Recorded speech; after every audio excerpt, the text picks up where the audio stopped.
All right, let's jump right into this explainer. Today, we're demystifying a totally fundamental law of electrical engineering. And to do it, we're going to picture something you probably navigate every single day. Picture a chaotic, totally gridlocked road junction. You know the kind. You've got traffic aggressively pouring in from the north, south, east, and west, all converging into this one central intersection. But, well, here's the catch. Every single car that enters that intersection has to eventually leave, right? They don't just vaporize into thin air, and they definitely can't just stack up indefinitely. And it turns out, electric current hitting a circuit junction, or what engineers call a node, behaves in the exact same way. And that brings us to Kirchhoff's current law. It basically states that the total current flowing into a junction must exactly equal the total current flowing out. It's not just a rough guideline, it's literally the macroscopic result of a fundamental physics principle you already know, the conservation of charge. So whatever goes in absolutely must come out. Which raises a pretty fascinating physical question.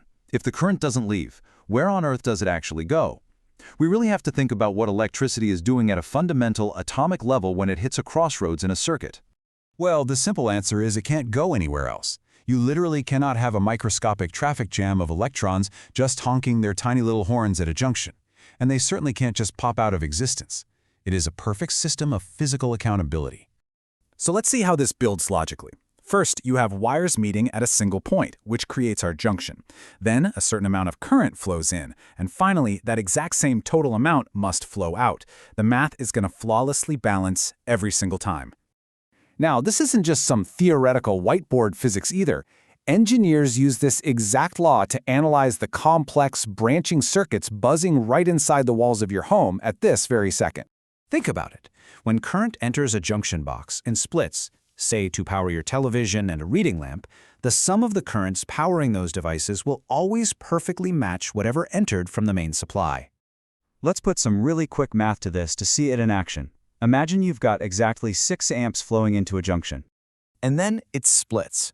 We measure one of the output wires and see it's carrying 2 amps.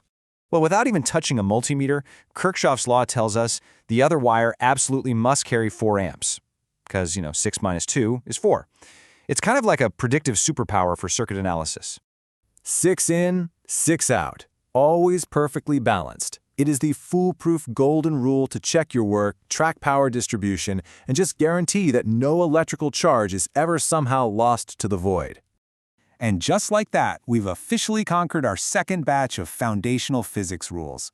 Faraday, Lenz, Coulomb, Ohm, and now both of Kirchhoff's laws.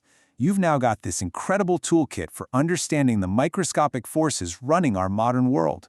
But now that we've totally mastered how microscopic electrons flow, it makes you wonder, what happens when we zoom way, way out?